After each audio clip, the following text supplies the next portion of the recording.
Hi, welcome back to our 6th episode titled The Truth About Reproductive Rights.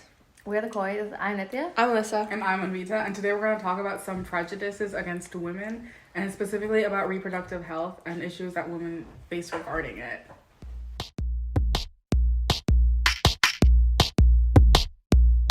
So before we get started into the conversation, we just wanted to give a trigger warning. In this episode, we do talk about sexual assault, miscarriages, and abortion. So if you're triggered by that, this is not the episode to watch.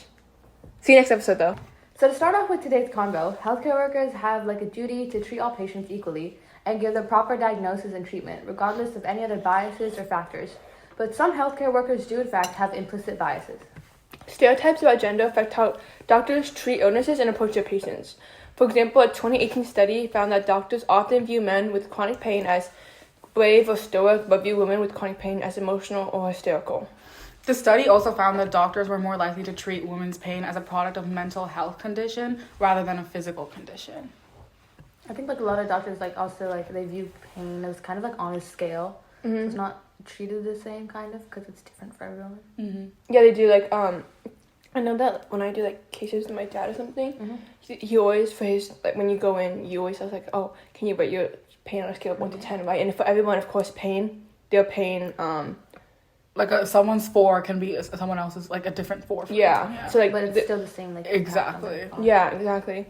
And I feel people who have implicit biases are gonna see that some people with a 4, they don't think they actually have a 4. Mm. Not even just in healthcare, but if you go to a nurse at school, if you're sick or something, and you say, oh, a big thing is when you tell your coach, oh, I have cramps, something like that. And if your cramps are an 8, but if your coach is also a woman, sometimes they're actually it's not that bad. Yeah, especially if your coach is a woman. Yeah. And they're always it isn't bad for me, just suck it up. Because I think everything's just the same, on the same level. Or if you say you have a stomach issue, it's oh, are these your cramps?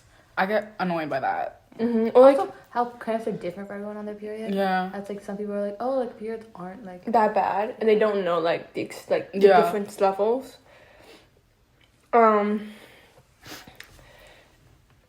Anyway, a 2018 survey of physicians and dentists arrived at similar conclusions. Many of these healthcare professionals believe that women exaggerate their pain. This was true even though 40% of the participants, of the physicians and dentists, were women. And these surveys were done 6 years ago, so it's obviously times have changed, and there's been significant progress in the healthcare system. But it's important to note how these prejudices. Mm-hmm. Prejudices. Okay, I think I said that right. Yeah. Were affecting female patients and their quality of treatment. This can expand in the workplace too. In 2020, a study of older women doctors found that age and gender-based harassment, discrimination, and salary inequity persisted throughout their careers. I think just because the study was done in 2020 doesn't mean it's still not persistent. Mm-hmm. I feel there's still many fields, take acting, for example. It's crazy how some people they get the same role, or say they get the same amount of screen time, but still the woman is ultimately paid less. Also, not even that, the Barbie thing with Ryan. Oh my god. Yeah, Ryan Gosling, he won't go into a movie if he's not paid the same amount as a woman. Really? Yeah, that's what my mom said. Ken? Yeah. No, also the post about he was nominated for an award, and he was oh yeah, the people who deserve there's no Ken without Barbie, the people who deserve the award are Margot Robbie and Amanda, what's her last name? Amanda. America? Yeah, sorry, not Amanda. What am I saying? Sorry. It's okay. America got it. You mean Greta Gerwig? Yeah, Gerwig. Okay. Anyway. But not just again, not just the acting career. There's take computer science, the medical field. Mm-hmm. There's also computer science especially. Yeah. How it's still in school. Mm-hmm. It's male dominated everywhere. Yeah.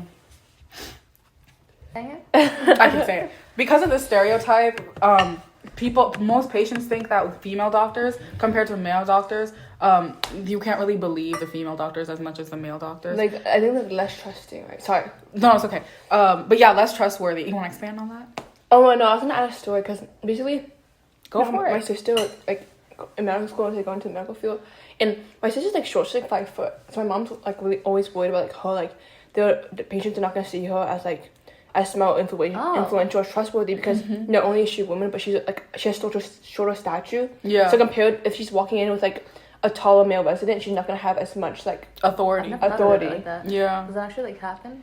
Well, obviously there's different cases in different like hospitals and like depending on the people you're around, right?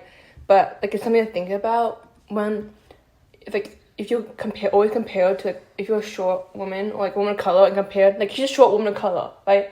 And compare to like a taller male like right next to each other and you're both standing and you're presenting a patient with a diagnosis, like my mom's worried that the patient will obviously trust like the male diagnosis more than my sister's. It's nice that you brought up the topic about being a colored woman. I feel like the difference between like a white female versus a colored female, you're obviously like most people would rather choose the white person. Is that just me? Also, I feel like if you like in textbooks and like everything regarding a person's health is for like light skin, like white people, like you don't know how it looks on a colored person. Like, you don't know how a lot of things like skin anomalies or like taste such like that. They aren't treated the same. Yeah. Definitely. And I think like this like goes into gender bias and like medical research too. Like in the past, many scientists believe that males like made more like better test subjects because they don't have menstrual cycles. I can't speak today, and cannot become pregnant. And this just means like a vast amount of research only involved male participants, which is really harmful. However, the important biological differences between sexes can influence how diseases, drugs, and other therapies affect different types of people. So, many studies from before the 1990s are flawed, and even like before 2000 probably are most likely flawed. Oh my. And we still like rely on past studies. Exactly, like the medicine that and the research that has been done, like we're using that. Yeah. But like, the things that like reproductive like birth control stuff. It's like Crazy. The lack of inclusivity in studies has left doctors with a more limited understanding of health of female and intersex people. And like as you were saying, it's like even more true for women of color because there's even less studies and even less research done for them. Yeah. Like, to this day. And like just this lack of awareness overall, like about this disparity, also just fuels gender bias because it just contributes to even more of a misunderstanding between doctors and patients. And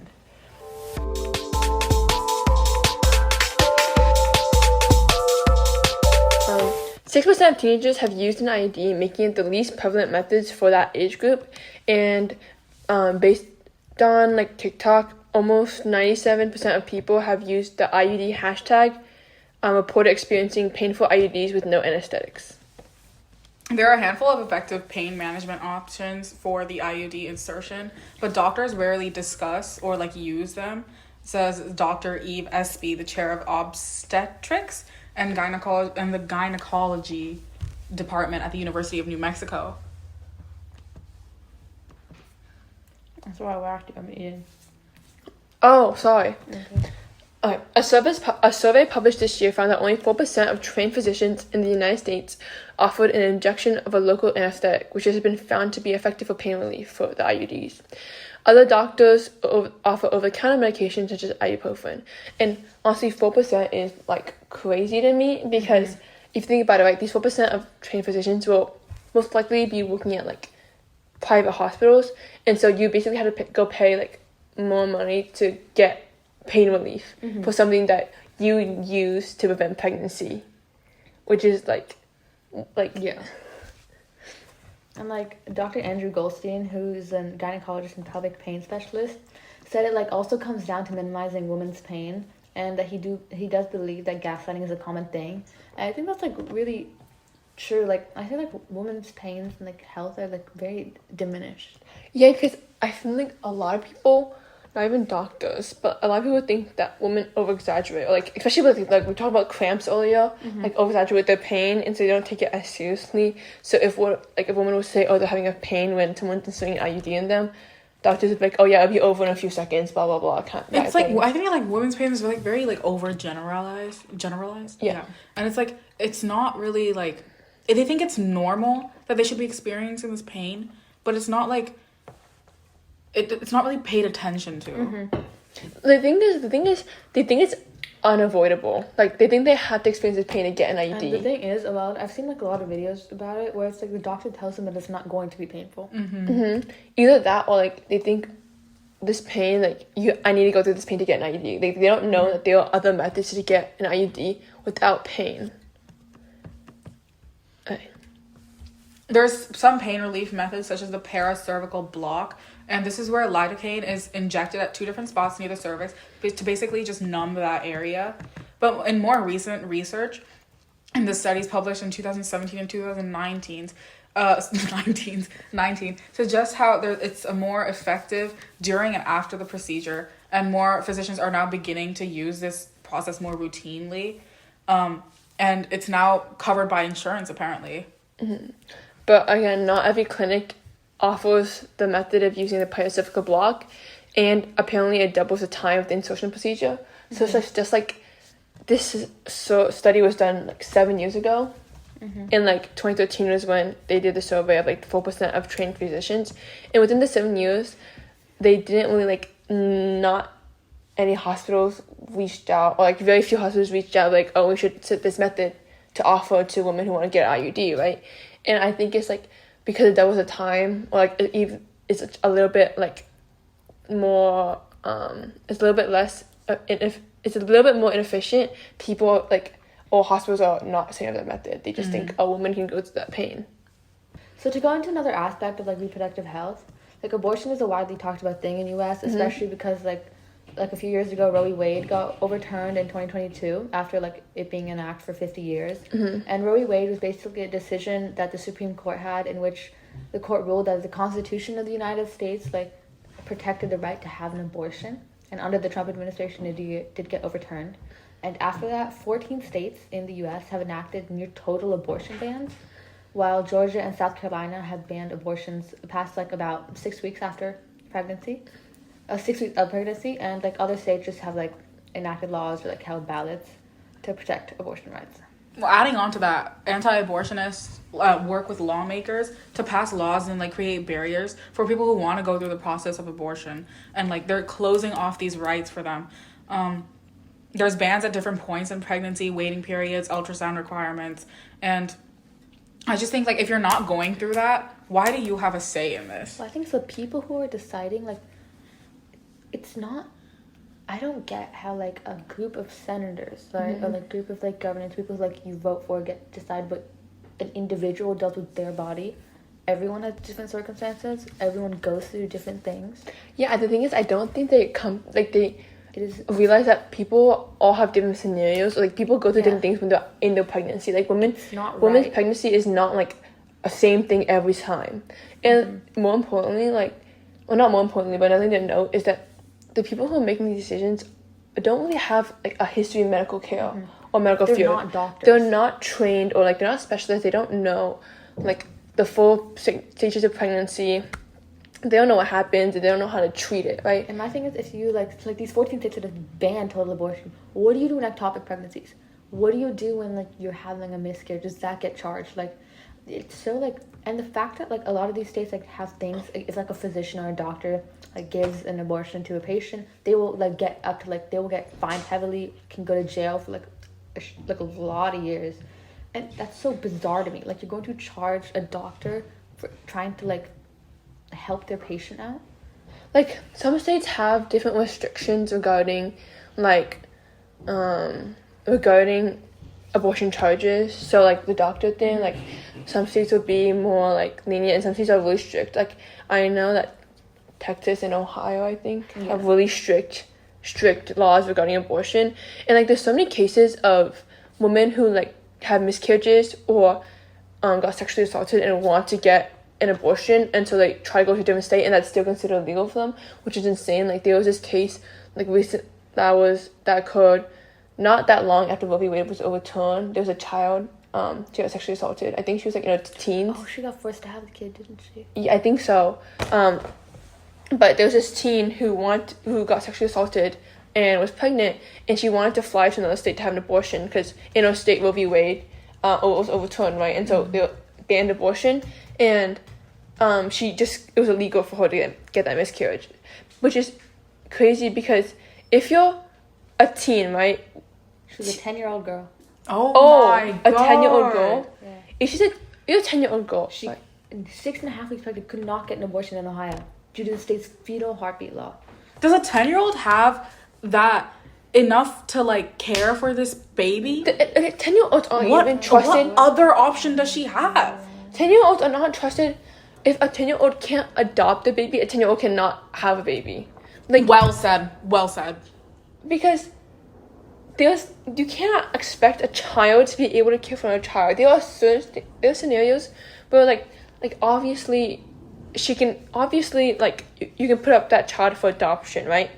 But like, having to force a 10-year-old to go through that process of pregnancy, that pain, the morning sickness, like all of that at 10 years old, when There's a 10-year-old so many other things to worry about at that when age. a 10-year-old can barely like cry without getting a flu shot, I swear. and there's something how to go through the pain of pregnancy. Like, I feel like there's definitely limits to scenarios like this. The doctor who provided the abortion, like, I'm pretty sure had to go before a judge. So she definitely got an abortion, right? And then she got charged, or like the doctor did. Oh, the doctor got charged. Yeah. There are these laws called. She was a rape trap victim, laws. by the way. She was a rape victim, and people in like Ohio expected her to have that kid. Like, Was her like rape case even like opened? Yeah, he's in jail. Oh, there we go. sorry, you were saying? There are these laws called trap laws, targeted restrictions on abortion providers. And basically they're restricting how clinics are built and how they operate. There's race and sex selection bans, counseling requirements, and they're using any way to just stop this procedure in certain states. Yeah. Oh, wait, Ohio, like, this was a 2019 article, so it may have been, like, overturned or something. But Ohio had a heartbeat bill, which, like, abortions after about 6 weeks are prohibited, even if it's a result of rape or incest. First of all, incest is a completely different topic. The amount of problems your baby can have because of incest, and you're willing to risk that because of this bill, and rape, that trauma that you have with this kid, with a fetus, that's like insane. That's completely, like Nikki's right, that's completely bizarre, like absurd even. It's, like, based on the idea that a detection of a fetal heartbeat happens at that time. Wait, do you want to say that louder? Oh, sorry. Basically, it just was signed that it just banned abortion in Ohio after any, like, cardiac activity was detected. Because they believe, like, if it's a heartbeat, then it's like... This was before Roe v. Wade was overturned. Wait, Oh. This was a different one. This was still Ohio, the Human Rights and Heartbeat Protection Act. Oh, so it's kind of a different thing than Roe v. Wade? Yeah, but I don't but know it's what this like... one is. Basically, it's a bill that prevented abortion, that prohibited abortion after you could hear the heartbeat. Yeah. But, like... A lot of people don't find out they're pregnant until like 2-3 weeks into the pregnancy, right? A lot of women don't find out they're pregnant until 2-3 weeks into the pregnancy, and that 6-week like mark, a lot of people have not like considered, like, do they really like want this baby? I just think the people who are making these rules need to have, like, more information. Like, even like we were talking beforehand, how about like the IUD thing, like they're like not like educated about women's pain. They're just educated about like what really is happening. Yeah. So there was this another case about Brittany Watts, 33. She was charged with felony abuse of a corpse. And this is based on the Trumbull County court records. And like through a coroner's office, like the report would just like said that the fetus wasn't viable and had died in her womb. And basically what happened was that she like miscarried it out in her toilet and like put it near like her trash can. So then the Ohio like police like just charged her with felony abuse of corpse. Did she have any control of that situation? Yeah. No. Exactly. Did she wish anything harmful for that fetus? No. So how is she getting charged about But this? she went to the hospital. Oh, she did. Yeah, she went to the hospital and she was telling them that she had stomach pains. When I think like she went multiple times. And let's see. Like, obviously, if you put I hope this happens to no one, obviously, right? But if you're in that situation, you're obviously scared, right? Many people are not thinking straight in that situation. She had a miscarriage in the hospital bathroom. She was scared. She didn't know what to do with that fetus. Her home bathroom. Huh? Her home. Oh, really? Yeah. Oh, in a home bathroom, and she obviously did not know what to do with it. Like, she's scared, definitely scared. She's like, imagine you watch the in the news and you live in Ohio or you live in Texas where these laws are so bad. Sorry, I interrupted you, but it's it's just gonna scare you even more. Like, if you're going through an ectopic pregnancy or something that's really harmful to yourself, you're not gonna want to go to the hospital to have a miscarriage if this woman who had a miscarriage was charged with the felony abuse of a corpse. You're gonna be scared. Yeah. And basically, Whitney's attorney, Timko, said that, "I believe that this charge stems from the lack of knowledge and insight that men have regarding the realities of miscarriage and women's health in general," which honestly is so true, because the people who make these rules, as you said, they don't really know about how pregnancies, the full depth of pregnancies and how it varies in every situation. Timko also says, "I don't believe the fetal personhood issue was something they considered or found relevant. I believe this case demonstrates the need for education and showcases a sweep that the fetal personhood debate was even outside the context of abortion." I just think that even the Ohio physicians who heard about this case were what's happening, because it's first of all, she's scaring other women, and how are you charging someone for something that's just you can't control. She couldn't control that. It would just deter other women who also suffer from miscarriages for asking for help. You don't even know what her situation was when she was going through this pain at home. Exactly. She had no one to look for help to. And then they all just, it's unimaginable. Imaginable.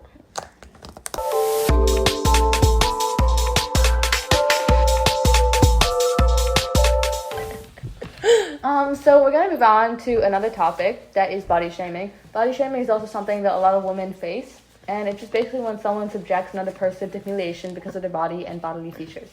So according to a survey, 93% of women have reported being body shamed. Body shaming is a problem that affects both men and women, but approximately 91% of women are unhappy with their bodies and resort to dangerous and unhealthy methods to achieve their ideal body shape. Unfortunately, only 5% of women naturally possess the body type often portrayed by Americans in the media, and women suffer from anorexia and bulimia by a 10-to-1 ratio compared to men. According to a new survey from Refinery 29, 65% of girls received the first critique of their body before they turned 14, and 41% said that a comment was made between ages 10 to 13. 74% go to the beaches less frequently because of body image issues, 39% avoid store-fitting rooms, and 38% have sex less frequently. It's just a form of bullying and discrimination, and some experts argue that it contributes to obesity by creating just unhealthy relationships with food. Weight shaming can also discourage people from taking actions that can benefit health, such as exercising or seeking medical care, due to fearing judgment from other people.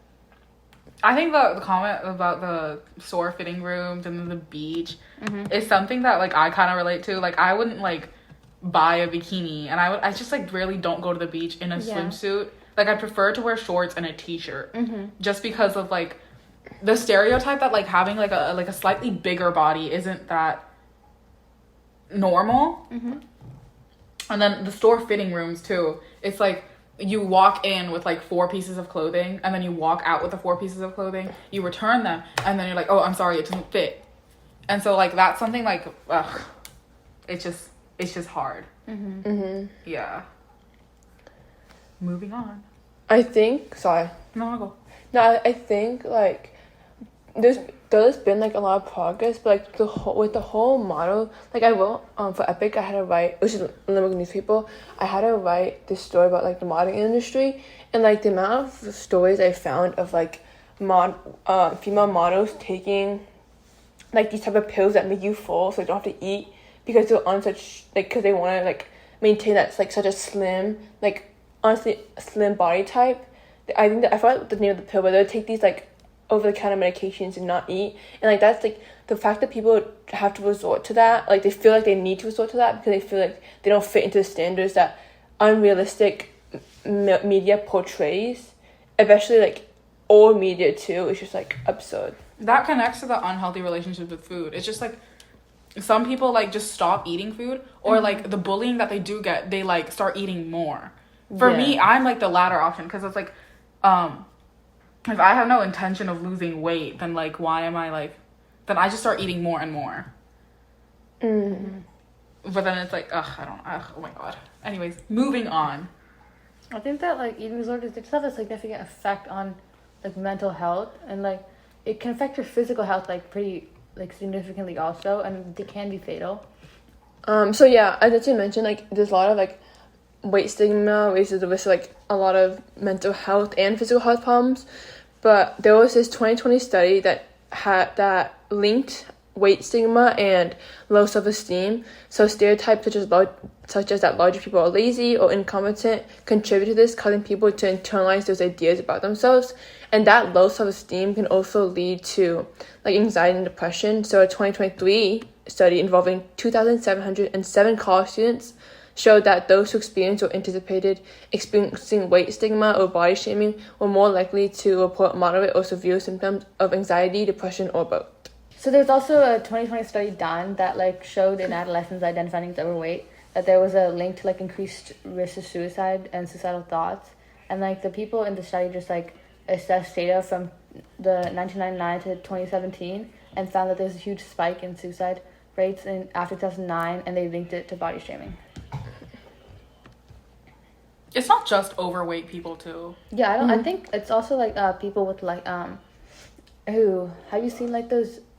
Oh, I'm not gonna say that, but the people who like they like are really like skinny and they like they're body insecure. dysmorphia. Like body, it's not only for skinny people, obviously, but like yeah, it's not only for overweight people. I think just people with eating disorders who like basically I'm trying to say like a lot of people, like there are more people. Let me phrase my sentence. It's not just like overweight people who are experiencing body shaming, or experiencing like going through eating disorders and like. Okay. I think it's just that eating disorders and body shaming and just like the fatal risks of it all. It's not only for overweight people. It's for like everyone. Honestly, like eating disorders, like they're not like a whole like set thing of what it is. There's different types of it. There's different like what's the depths of it, and like it's different for everyone. So I think there's a generalizing spectrum. At the end of the At the end of the day, like everyone feels insecure about some part of their body. Exactly. It's not just about the weight in general. Yeah. Like if we look at shows like what was that show, Ginny and Georgia? Well, didn't Abby have like an insecurity about her thighs? Yeah. Oh yeah. Like she was perfectly normal, but that was just like her own like insecurity. Yeah, that's what I was trying to say. Everyone has their own I think insecurity. like insecurities, especially in this like society, is so like misconstrued. Every day I go on TikTok and they have a new fucking thing. Like I had no idea what hip dips were before I went on that app. Or like a multitude of things. I didn't even know what the fuck they were. Like I feel like so annoying. with the like growth of social media, everyone wants to name every single insecurity that they have, and like I feel like some people are doing it with good intentions, like it's like spreading awareness, like trying to like show people that you're not the only one who has it. But I feel like sometimes it gets misconstrued or like lands in like the wrong audience, and then people misinterpret the point of like showing off, like not like I think like showing off like what people like true like real body features. I think like TikTok is like a place like there are a lot of kids on that app, and I think like as a kid you don't like you're not like as subject to like young kids are on TikTok, and like when you see that from such a young age, like specific things, and the people who are like obviously body checking, it's so like it gets ingrained in their heads. Yeah. Like they grow up with such a standard of what is like quote unquote pretty in the eyes of like media versus like what's not. And they're like these kids and like even us growing up using TikTok all the time or growing up with that mindset of, and a lot of it is fake. It's just fake. It's exactly. just filters. It's just editing. Like that one thing that Kylie Jenner did in like her TV show where she was like she regretted getting everything that she's done because it wasn't fair to her kid. Like it just really it progresses with the times. If we look at the Kardashians and the Jenners, they got their like implants and everything because of that. That was like what society wanted. That's what appealed to society. A lot of the times, like people like feel like insecure is because they're not making a certain appeal to the public eye. Like if I feel insecure about my body, it's not because like I want to better myself. It's because I want to like look better in front of people. Okay. Yeah. But I don't know if that's the case for everyone. That's just my personal like thing. Yeah. Like I feel like people. So this is for everyone. Like people care so much of like society's perspective on them. Like they'll try to like what Anvita was saying, perfect them in the eyes of society. And it changes so often. Like the Kardashians have gotten half their stuff removed. Yeah. Yeah, because standards and society expectations change so often. Like it's gotten out of hand. yeah, exactly. Remember that one dude who like tried to like plastic surgery his face to look like someone completely. Ollie different? London. Ollie London. Yeah. No, but it's just yeah. We were saying like it's not just over white people or like not only skinny people who have like eating disorders or these like problems. Similar to body shaming, there's something called victim shaming, where it's basically placing blame on someone who's experienced harm, and they start suggesting that they were responsible for the negative actions that were performed against them. And I just had a question: why is it that women are more victimized or victim shamed than men? It's honestly just prejudice. Like Yeah. as like rising cases of sexual harassment happen, like it's often blamed on the victim, and like in more, I'm not saying men don't get sexually harassed, but like if you look at statistics, women do more, and it's just like stereotypes about women's behavior, clothing, lifestyle. Like, oh, you asked for it. Like that term or like phrase is like used so much in a negative light, and also just like societal expectations and stereotypes of who's in the right and who's in the wrong. Yes. Oh yeah, are you talking about like Nitya was talking about how like the clothing or like behavior is like the thing they asked for? There was this museum where they put the clothes of sexually assaulted victims, with permission of course, onto display to show people that like people sexually assault people wearing any type of clothes. Like there was like a child's like a child's dress or like Stop. a pajama, like a granny's my pajama God. like dress on there, and like they're not, and like or like sweats. None of these are like sexually provocative clothing. Like, these are just everyday clothing. Like it's not like the people, like the victims were asking for it. It's just that the people who sexually assaulted are just like not They good picked people. the best excuse for like Yeah, It's like, like, oh, it's like you shouldn't have gone out. yeah. Yeah. Or she should have known better. like I feel like She you shouldn't have hung out with them. She shouldn't have drank that. She shouldn't have gotten Yeah. drunk. She shouldn't have done that. Not like why didn't he rape? Like but like no one's asking the actual question of like why did that person Is it ethically right for that to happen to someone? yeah and Anyone. like why did that person like think it's okay to sexually assault someone else? Yeah. Like those are the like actual questions. But we're gonna be moving on to this case. So like in Cape Town, Africa, which is according to CNN the country with the highest rape rate, there was this woman, 20-year-old Zukiswa Gaka, hopefully I'm saying that right. But it was supposed to be an ordinary night out with friends for her, and it ended with her lying on a railway track attempting to take her own life. Basically, she got raped because the guy didn't accept the fact that she thought she was a lesbian. So he specifically said, "You know what? I hate lesbians, and I'm about to show you that you are not a man, as you are treating yourself like a man." And like no action has been taken. And basically, like after that happened, like the police officers like treated her with like disgust and like disdain, and like she had to like push every step of the way for them to actually do their job and them to take action against like the people who did that to her. And it just like so shocking. It's the way she had to try so hard just to get her case into the spotlight that it's wrong. Yeah, and the thing is, okay, so basically this case is called corrective rape, where men force themselves onto lesbians believing that would change their sexual orientation. And the fact that people think that like that's gonna do anything, like it's okay for someone to rape another person because they're not attracted to you, that's absurd. Actually absurd. That's just a violation. Wait, this actually like goes back to like the abortion thing. Like this police officer, right, who was like treating her with, like disgust and like probably like didn't believe her. If you have that type of scenario and like the woman like wants to get an abortion and like cannot also, and like it also like bi rape, like it like all adds up. So like how like the system's really against women.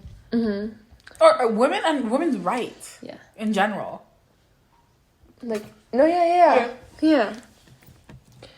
It's like such cases like these are often ignored and never brought to the surface, and there's an overall fear of reporting them because of the judgment, disbelief, and scrutiny that may be cast upon the victim. Do you guys remember the assembly we had in school where it was like, what is it, like, asks, say yes, or like not say yes. It was like ask first or something. A consent? The consent. Yeah. And like how everyone made a joke out of it. Yes, basically for context, there was our consent assembly out of school. And the speaker talked about how important it is to get consent, like, in, like, every scenario, right?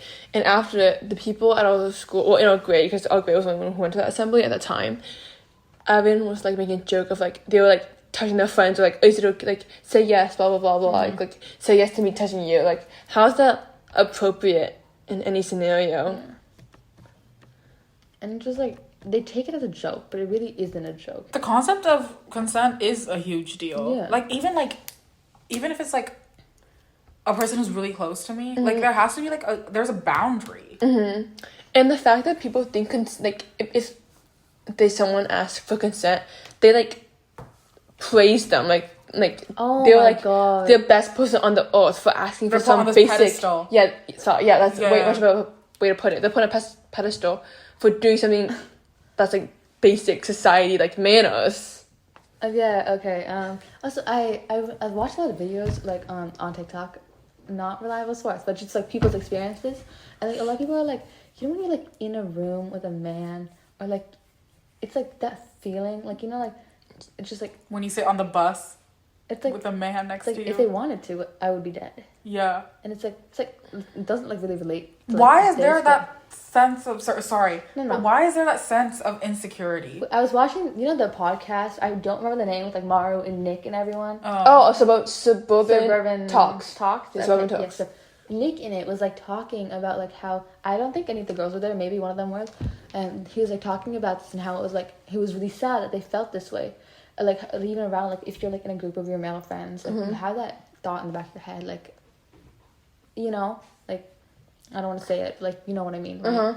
And it's just like, and like one of the other ones was like, well, I would just ask her like why is she like friends with those people, and Nick was like, no, you can't, like that's not like how you think about it. And I also watched this other podcast of this dude being like, I could kill her if I wanted to, like I just have that thought in my head when I'm hanging out with a woman. What the heck? What the heck? What gave him the right to say that? No, why What would you gives the think right of, that? like, the police in this Cape Town scenario? What gives the right of like men and just like not even men, even like women who like do these acts? Because like it's not okay. No, but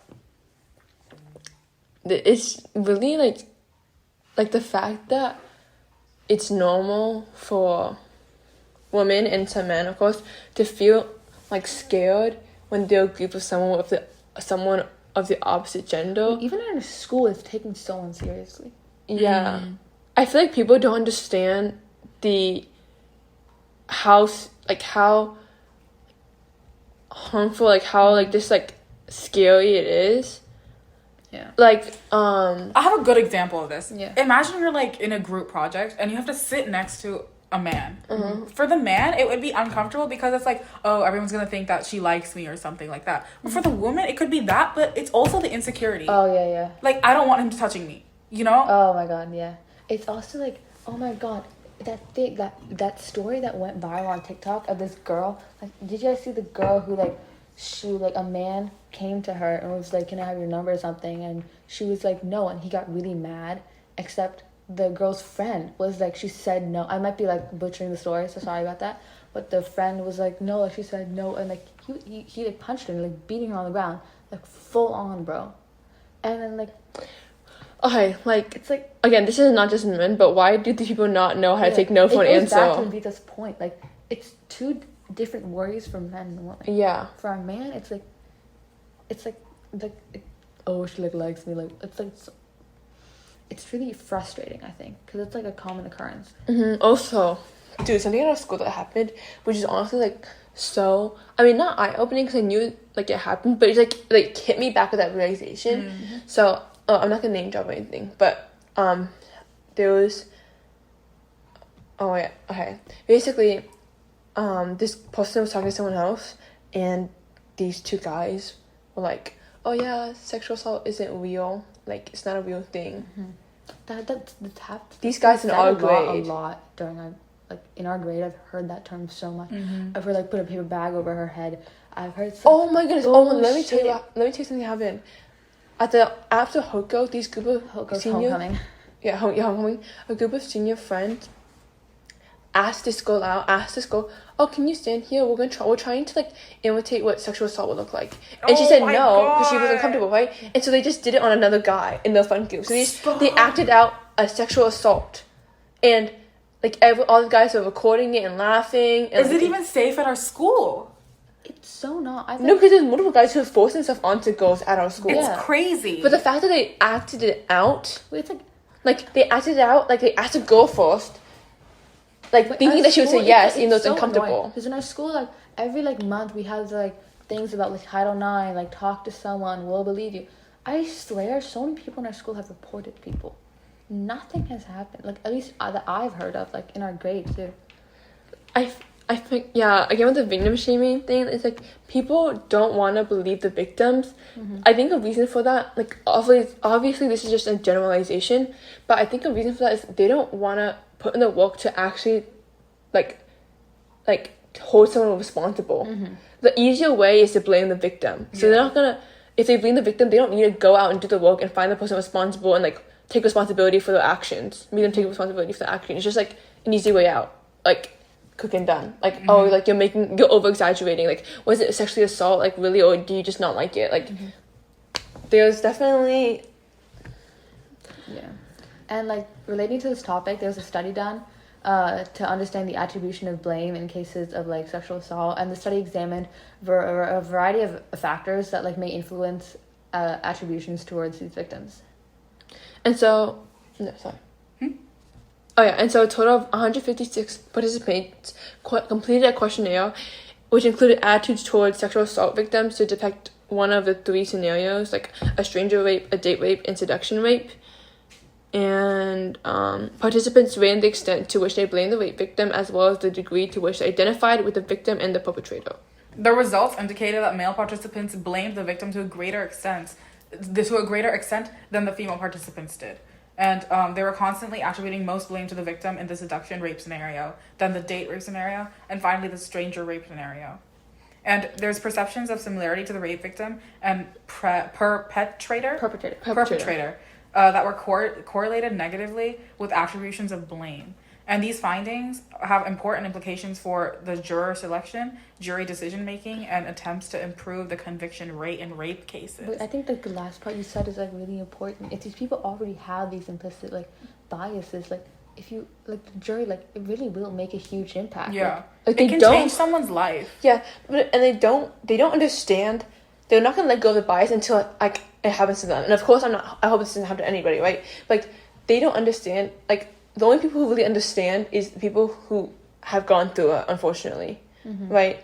Like they know, like it really wasn't my fault. But obviously, that phrase itself, "it really wasn't my fault," is like people don't believe that. Like I think it's like really again really frustrating. A common scenario I see in like many places is like if the woman is the one who's the victim and there's a man involved who's obviously at fault, they'll do anything in their power to protect the man's reputation, even if the woman's reputation will deteriorate way worse.